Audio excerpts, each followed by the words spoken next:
बिस्मिल्लाहिर्रहमानिर्रहीम। आज हम अपनी डिस्कशन स्टार्ट करते हैं। जो टेस्ट हुआ है आज आपका यूनिट नंबर 7 और 8 का, gas exchange and transporting plant. ठीक है, तो क्वेश्चन पेपर आपके सामने है। अब हम वन बाय वन जो है उसमें डिस्कस करते हैं। क्वेश्चन नंबर 1 था जी आपका, energy is obtained from food in process of. और आपकी डिकम्पोजिशन तो नहीं होती हमारी बॉडी के अंदर, ठीक है, ना डाइजेशन हो रही है, लेकिन डाइजेशन से जब हमें एनर्जी तो नहीं मिल रही। एनर्जी तो उसको यूटिलाइजेशन से मिलनी है, उसकी यूटिलाइजेशन असिमिलेशन है। लेकिन असिमिलेशन में हो क्या रहा है, बेसिकली जो हम खुराक खा रहे हैं उसकी सेलुलर रेस्पिरेशन हो रही है। तो सेलुलर रेस्पिरेशन जो है वो इसका आंसर है, सेलुलर रेस्पिरेशन। सेलुलर रेस्पिरेशन के थ्रू जो है एनर्जी मिल रही है। दूसरा क्वेश्चन है आपके पास, exchange of gases in alveoli of human lungs occur bye.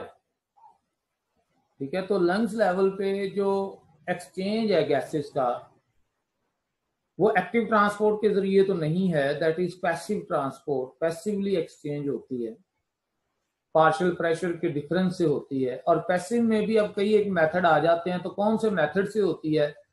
तो that is by simple diffusion.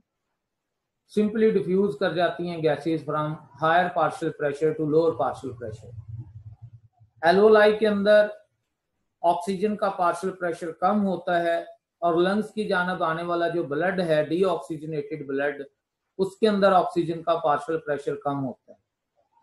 तो चूंकि ज्यादा है पार्शियल प्रेशर एल्वोलाई के अंदर ऑक्सीजन का, लिहाजा उस ज्यादा पार्शियल प्रेशर वाले एरिया से वो ब्लड के अंदर, इनके कम पार्शियल प्रेशर वाले एरिया के अंदर सिंपल डिफ्यूज कर जाएगी। इसी तरह से जो ब्लड आ रहा होता है लंग्स की जानब, वो कार्बन डाइऑक्साइड का लेवल उसमें ज्यादा होता है, और जो हम इनहेल करते हैं एयर, उसमें कार्बन डाइऑक्साइड का लेवल कम है। तो इसलिए वहां पर भी क्या है कि कार्बन डाइऑक्साइड फ्रॉम ब्लड वो सिंपली डिफ्यूज कर जाती है into lungs. So answer is the simple diffusion. Facilitated diffusion यहाँ पर नहीं है, simple diffusion. Blood reaching to tissue via arteries has. ठीक है, अब बात हो रही है टिश्यूज तक पहुंचने की। तो टिश्यूज तक जो ब्लड जाना है, दैट इज ऑक्सीजनेटेड ब्लड। उस ऑक्सीजनेटेड ब्लड के अंदर पार्शियल प्रेशर ऑक्सीजन का डेफिनेटली ज्यादा होगा। ठीक है, कार्बन डाइऑक्साइड का पार्शियल प्रेशर उनमें कम होगा जो टिश्यू की जानब जा रहा है। लेकिन जो टिश्यू से वापस आएगा, ठीक है, जो टिश्यू से वापस आएगा उसमें कार्बन डाइऑक्साइड का लेवल ज्यादा होगा। हम बात कर रहे हैं जो जा रहा है टिश्यू की जानब, यानी कि एट्रियल ब्लड की बात हो रही है। तो एट्रियल ब्लड के अंदर बाइकार्बोनेट्स उतने ज्यादा नहीं होंगे, बाइकार्बोनेट्स तो वेनस ब्लड में ज्यादा होंगे। ठीक है, और पीएच के वाले से भी बात करें तो उसकी पीएच जो है वो ब्लड की 7.4 या लोअर पीएच नहीं होती, मॉडरेट ही रहती है वो। नेक्स्ट वन है जी, which type of cartilage is mostly found in respiratory passageway। ठीक है, कौन सी इनमें से कार्टिलेज है जो रेस्पिरेटरी पैसेज वे में मौजूद है, रेस्पिरेटरी पैसेज वे के अंदर जो मौजूद है? फिब्रो कार्टिलेज और इलास्टिक कार्टिलेज आपकी बुक के मुताबिक सेम चीज ही है। ठीक है, तो रेस्पिरेटरी पैसेज में जो कार्टिलेज मौजूद है, दैट इज हाइलाइन कार्टिलेज। और ये आपको चैप्टर नंबर 16 में कार्टिलेजियस, जो कार्टिलेज की बात जहां पर हुई है वहां पर ये पॉइंट मिल जाएगा।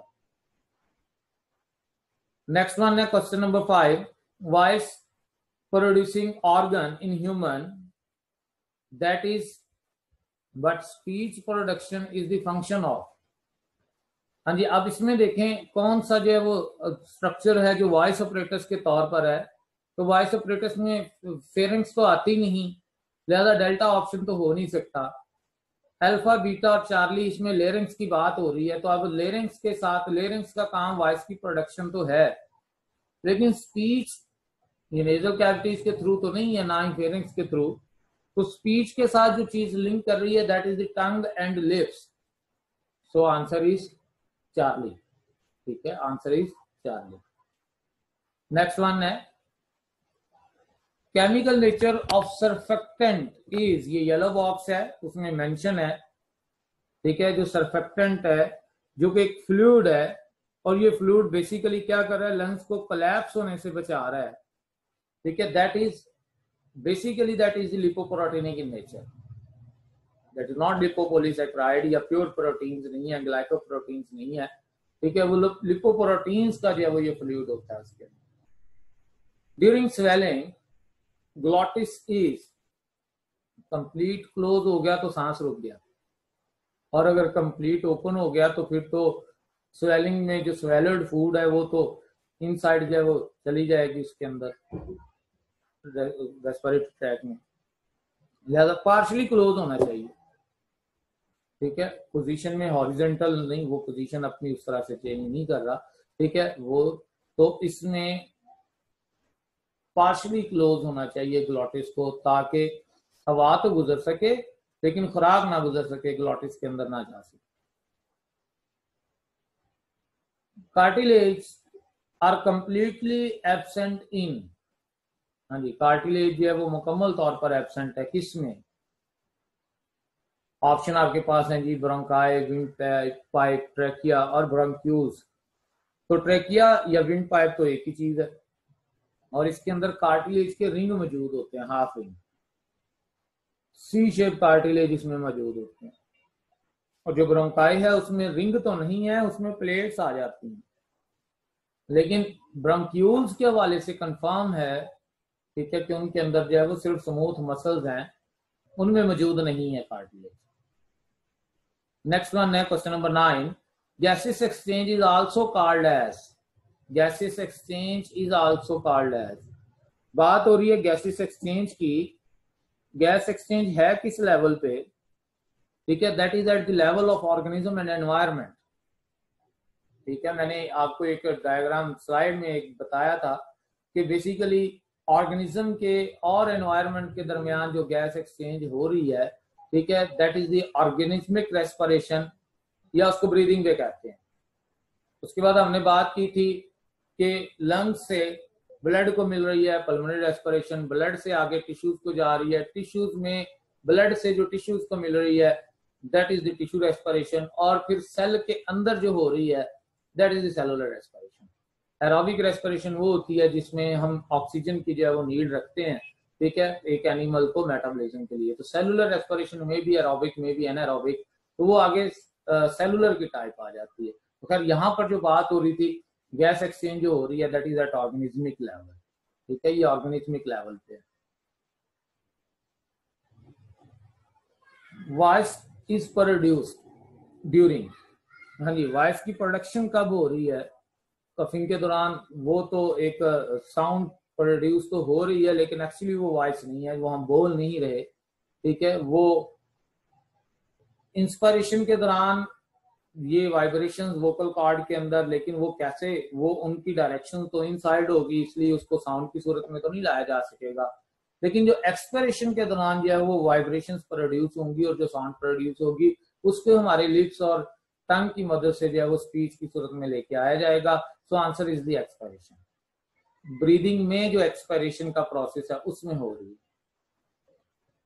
All of the following functions are performed by nasal cavities except, हाँ जी, वॉइस करना उसको है, फिल्टर करना उसको है, वार्मिंग करना उसको है। अब फिल्टर किस चीज को करना है, ठीक है, क्या फिल्टर जो है वो बैक्टीरिया से या डस्ट पार्टिकल से? तो नेजल कैविटीज बैक्टीरिया लेवल पे फिल्ट्रेशन नहीं लगाते, बैक्टीरिया लेवल पे जो फिल्ट्रेशन है वो आगे अंदर म्यूकस मेम्ब्रेन्स में मजीद होगी, रेस्पिरेटरी ट्रैक के अंदर होती रहेगी, ठीक है। तो डस्ट पार्टिकल्स यहाँ पर फिल्टर होते हैं, लेकिन जो बैक्टीरिया है फ्रॉम द एयर वो नेजल कैविटी में फिल्टर नहीं हो पाते उस तरह से, वो जा सकते हैं अभी आगे पैसेजेस के अंदर। ड्यूरिंग इंस्पिरेशन, हाँ जी, कौन सा प्रोसेस हो रहा है इंस्पिरेशन के दौरान? इंस्पिरेशन के दौरान कौन सा प्रोसेस हो रहा है? डायफ्राम ये तो कॉन्ट्रैक्ट करेगा या, अब इंस्पिरेशन क्या है? Inhale of air. तो इनहेल ऑफ एयर तभी होगा जब चेस्ट कैविटी का एरिया बढ़ेगा, और चेस्ट कैविटी का एरिया तभी बढ़ेगा जब इंटरकॉस्टल मसल्स और डायफ्राम कॉन्ट्रैक्ट होंगे, इंटरकॉस्टल मसल्स और डायफ्राम दोनों कॉन्ट्रैक्ट होंगे। सो आंसर इज चार्ली। ठीक है, अगर ये याद रखिएगा एक पॉइंट, इंस्पिरेशन एक्सपिरेशन में दोनों इकट्ठे कॉन्ट्रैक्ट हो रहे हैं, इकट्ठे रिलैक्स हो रहे हैं। ठीक है, तो ये आप नहीं, इसमें तो एक कॉन्ट्रैक्ट एक रिलैक्स वाली ऑप्शन तो आएगी नहीं। ठीक है, अब ये जो दोनों के दोनों रिलैक्स हो रहे हैं जिस वक्त, उस वक्त रिब केज एलिवेट नहीं होता बल्कि वो लोड होता है। ठीक है, तो डेल्टा भी नहीं हो सकता, और रिलैक्स के वक्त तो एक्सपिरेशन हो रही है। So answer is Charlie. What happens when pH of blood increase? हाँ जी, pH of blood increase जब हो रही है उस वक्त क्या होगा?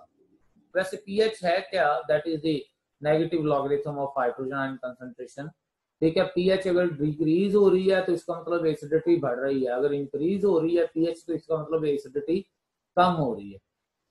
pH की इंक्रीज होने का मतलब है हाइड्रोजन आयन की कंसंट्रेशन कम हो रही है।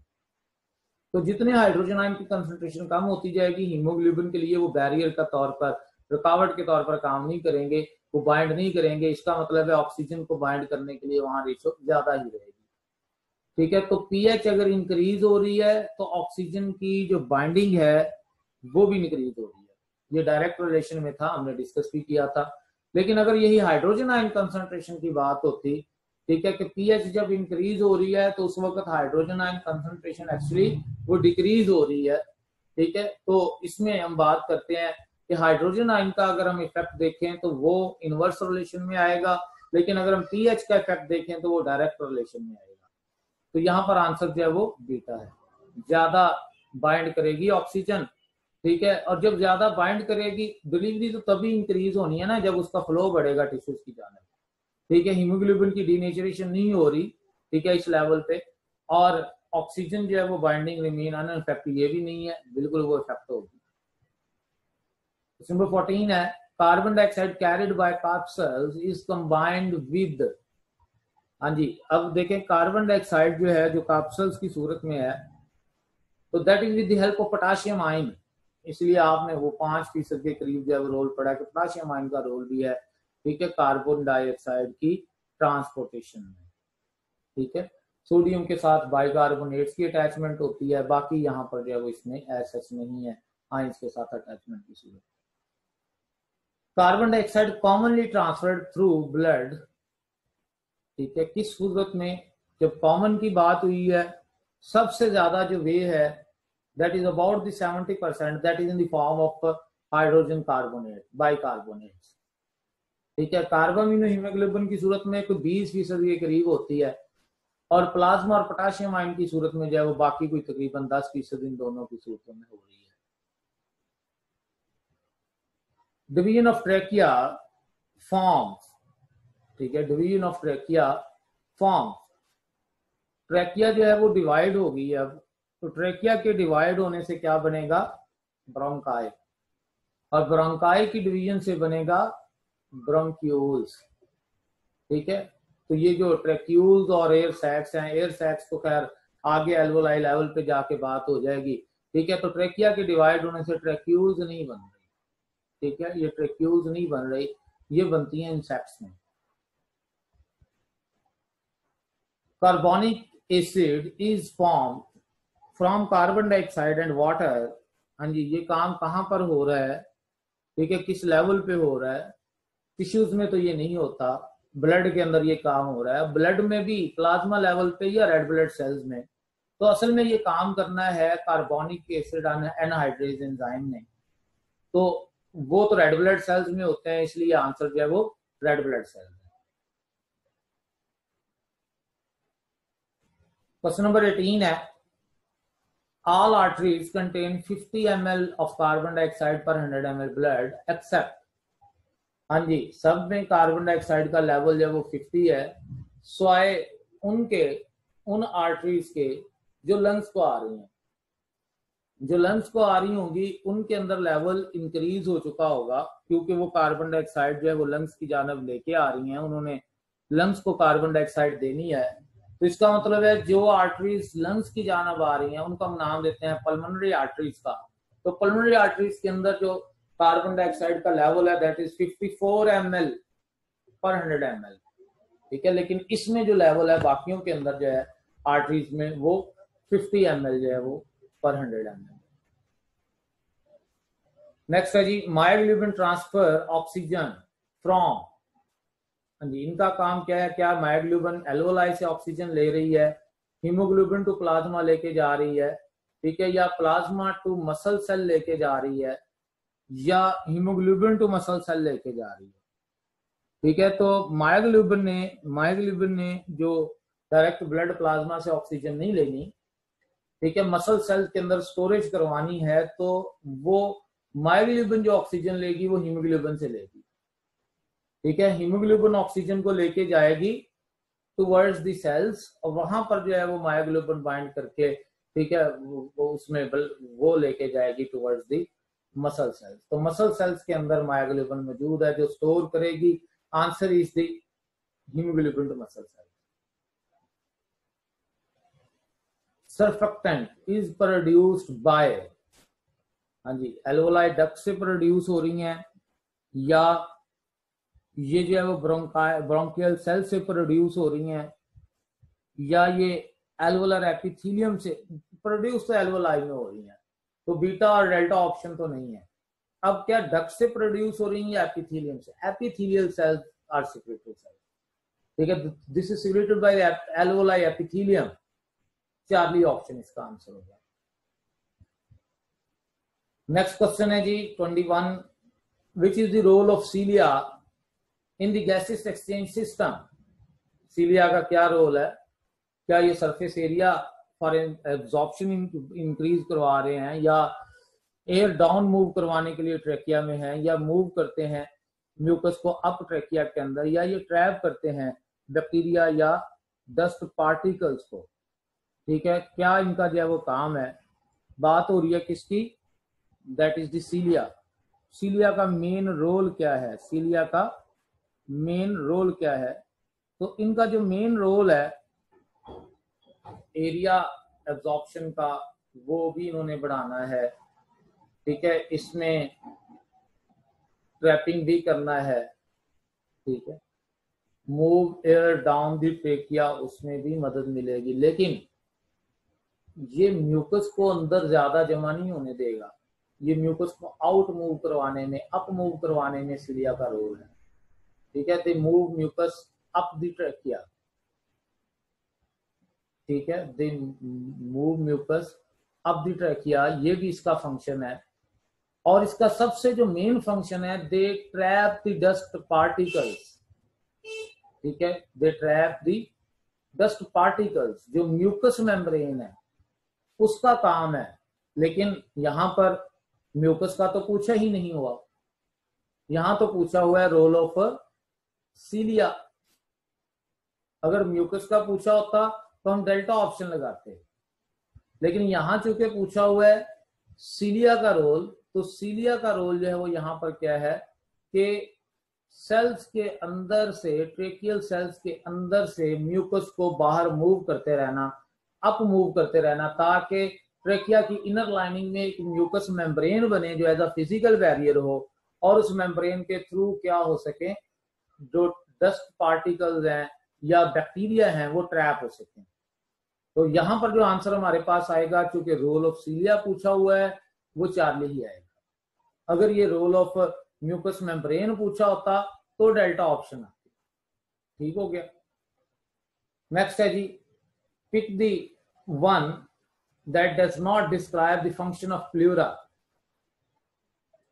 कौन सा फंक्शन नहीं है मेम्ब्रेन्स का, प्लूरल मेम्ब्रेन्स का, जो कि कवर किए हुए हैं बेसिकली लंग्स में, लंग्स को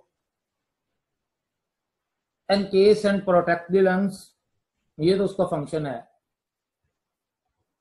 stop leaking of air into thoracic cavity, बिल्कुल ये भी फंक्शन बनेगा। इसी तरह से reduce the friction between the lungs and thoracic, ये भी इसका फंक्शन है। लेकिन ये प्रोटेक्शन नहीं कर रही कोई पैथोजन से, ठीक है, प्रोटेक्शन नहीं कर रही ये, तो इसलिए जो है वो आंसर में यहां पर जो है वो हमारे पास डेल्टा ऑप्शन आएगी, ठीक है, डेल्टा ऑप्शन आएगी। नेक्स्ट क्वेश्चन है जी, question number 23, which of the following gas make most stable product with the haemoglobin. Haemoglobin के साथ सबसे ज्यादा स्टेबल प्रोडक्ट जो है वो कौन सी गैस बना रही है? तो हीमोग्लोबिन की सबसे ज्यादा एफिनिटी कार्बन मोनोऑक्साइड के साथ है। ये जब अटैच हो जाती है उसके साथ कार्बोक्सी हीमोग्लोबिन बन जाता है, और ये कार्बोक्सी हीमोग्लोबिन जो बन जाता है ये फिर जल्दी ये टूटता भी नहीं है, इसलिए कार्बन मोनोऑक्साइड का थोड़ा सा लेवल ज्यादा होना भी वो दम घुटने का सबब बन जाता है, और जो है पेशेंट उसकी डेथ हो जाती है। ठीक है, ऑक्सीजन का वो जो कॉन्टेक्ट है वो है तो जरूर, लेकिन वो उतना स्टेबल नहीं है। ऑक्सीजन जल्दी उसे हट जाएगी, रिमूव हो जाएगी, वो ऑक्सी हीमोग्लोबिन दोबारा हीमोग्लोबिन और ऑक्सीजन में चेंज हो जाएगा। सेम कार्बन डाइऑक्साइड भी ये अमाइनो ग्रुप के साथ अटैच तो होगी, लेकिन ये भी रिमूव हो जाती है। Root hairs are the extension of, हाँ जी, रूट हेयर्स किसकी एक्सटेंशन हैं? तो ये बेसिकली रूट के जो एपिडर्मल सेल्स हैं, ठीक है, जो एपिडर्मल सेल्स सबसे बाहर मौजूद होते हैं, तो ये एपिडर्मल सेल्स की एक्सटेंशन हैं। सो आंसर इज चार्ली, बाकी ऑप्शंस रूल्ड आउट हैं, वो इससे रिलेटेड नहीं बनेंगे। Most of ions taken up by the roots by the process of, हाँ जी, अब देखें बात आयंस की हो रही है, कुछ सिंपली डिफ्यूज भी करते हैं, कुछ सेलेक्टिव एब्जॉर्प्शन पे भी जाते हैं। ट्यूबुलर सिक्रीशन तो यहाँ हो नहीं रही उस तरह से, बात प्लांट्स की हो रही है। ठीक है, तो आंसर जो है वो यहाँ पर हमारे पास जो है वो आएगा, that is the active transport.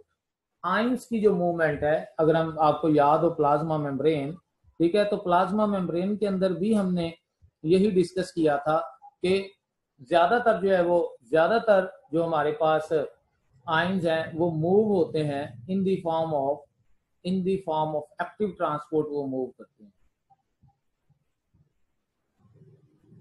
ठीक है, एक्टिव ट्रांसपोर्ट की सूरत में वो ज्यादातर मूव करते हैं। नेक्स्ट वन है जी, क्वेश्चन नंबर 26 है जी, cohesion of water molecule is due to the formation of, हाँ जी, इसमें वाटर मॉलिक्यूल की रीजन क्या है?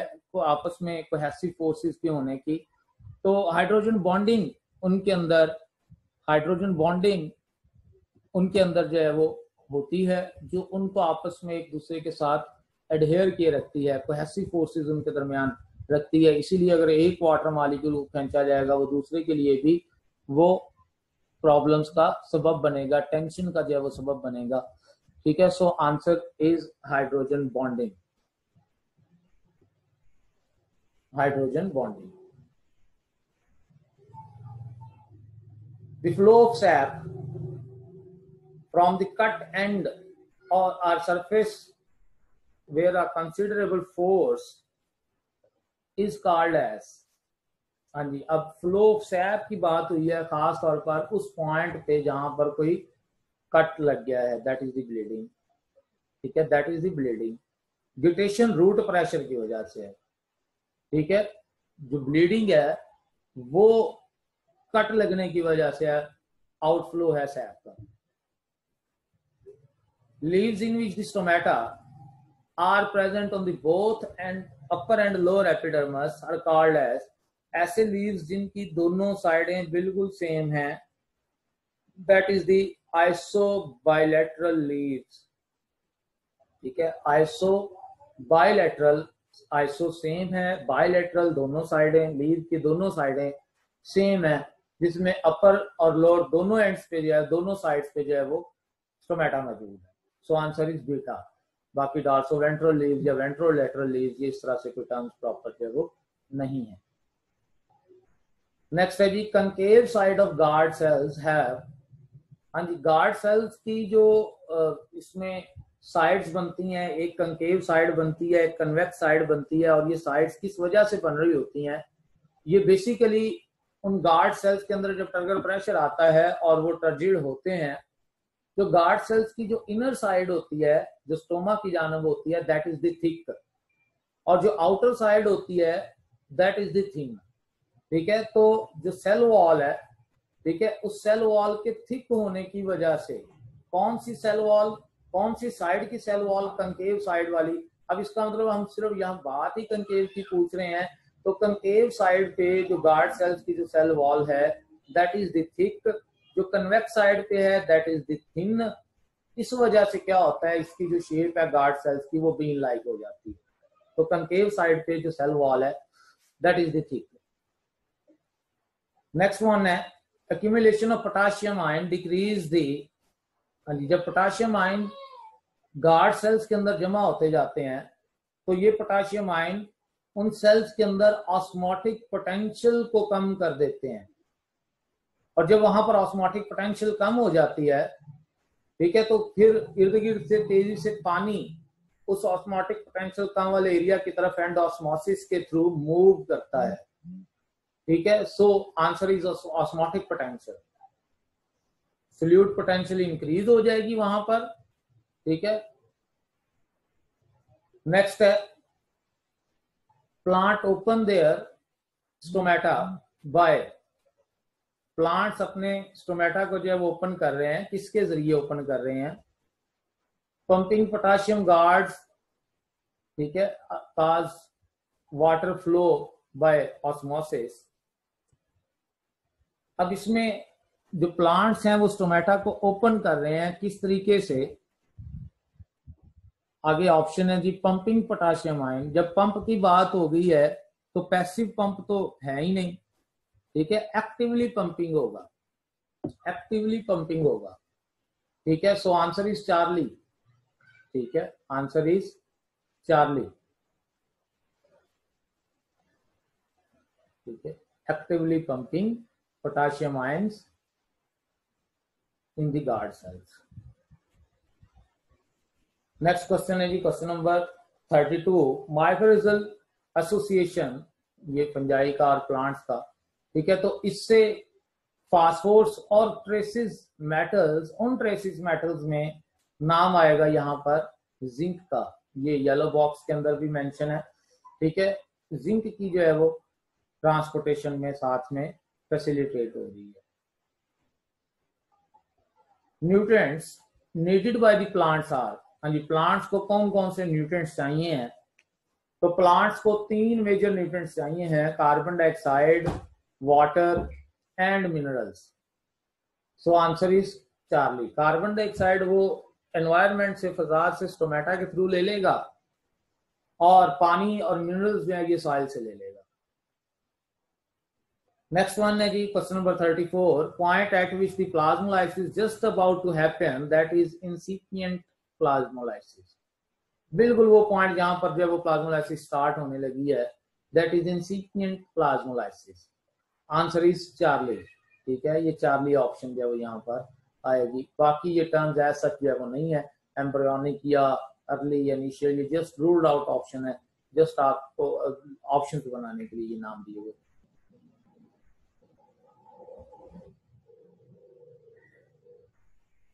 नेक्स्ट है the small opening found in bark of higher plants through which 1 to 2% transpiration occur, water is transpired। हाँ जी, stomata तो नहीं होते बाग के अंदर मौजूद है, ना ही ये ऑस्टियां, वो तो एनिमल्स में होते हैं, हाइड्रोथ्रोड्स भी नहीं है, वो तो ग्लैंड्स हैं जो म्यूटेशन का सबब बनते हैं। So answer is the lenticels, ठीक है, लेंटिसेल्स ये स्मॉल पोर्स हैं और ये जो है वो सबब बनते हैं लेंटिसुलर ट्रांसपायरेशन का। अच्छा, ये नेक्स्ट क्वेश्चन नंबर 36 का इशू आ रहा था। क्वेश्चन नंबर 36 जो है वो हमारे पास है, stomata are confined only to lower epidermis of leaves are called as, ठीक है, isobilateral leaves। ये बात लीव्स की हो रही है, मैं इसमें लीव्स की बात करूंगा कि लीव्स को हम ये क्यों नाम देते हैं। तो लीव्स जिनके दोनों साइडें सेम हो उसको हम आइसोबाइलेटरल कहते हैं। कंपाउंड लीफ उनके जो है वो लेमिना की बेस पे है, लेमिना के अंदर फर्दर लीफलेट्स मौजूद होती हैं, ठीक है। ऐसा लीफ जिसकी डॉर्सल साइड, जिसकी जो है वो अपर साइड, लोअर साइड या दोनों साइडें एक जैसी ना हो, उनको हम नाम देते हैं डॉर्सी वेंट्रल लीव्स, ठीक है। यानी कि डॉर्सल सरफेस उसका अलग है, वेंट्रल सरफेस उसका अलग है। यानी कि अगर सिर्फ लोअर एपिडर्मिस पे स्टोमेटा है या अगर सिर्फ अपर एपिडर्मिस के स्टोमेटा हैं तो ऐसे लीव्स को उनकी मॉर्फोलॉजी की बेस पे, उनके अपीयरेंस की बेस पे कि अपर एंड लोअर साइड जो है वो सेम अपीयरेंस में नहीं है, उसलिए उनको ये नाम दिया जाता है। So answer is dorsiventral leaves. Next question हमने बात की थी ग्यूटेशंस की, लॉस ऑफ लिक्विड ड्रॉपलेट्स की, ठीक है, सिक्रीटिंग द ग्लैंड्स। तो हाइडाथोर्स के जरिए जो है वो ये हो रही है सिक्रीशन, तो guttation is through hydathodes. Pressure flow theory में भी यही बात हुई थी कि जो सिंक के तौर पर जो है वो काम कर रही हैं, तो वो फ्रूट्स और रूट्स जो है वो सिंक के तौर पर हैं, लीव्स या ग्रीन स्टेम ये सोर्स के तौर पर है। क्वेश्चन नंबर 39 जो है वो था कि फ्लोएम जो कंडक्ट कर रहा है, ट्रांसपोर्ट करवा रहा है, तो वो फ्लोएम सेल जो है वो हमारे पास वो सीव एलिमेंट्स हैं, वो सीव एलिमेंट्स है। और क्वेश्चन नंबर 40 जो है that is the transpiration is the loss of water.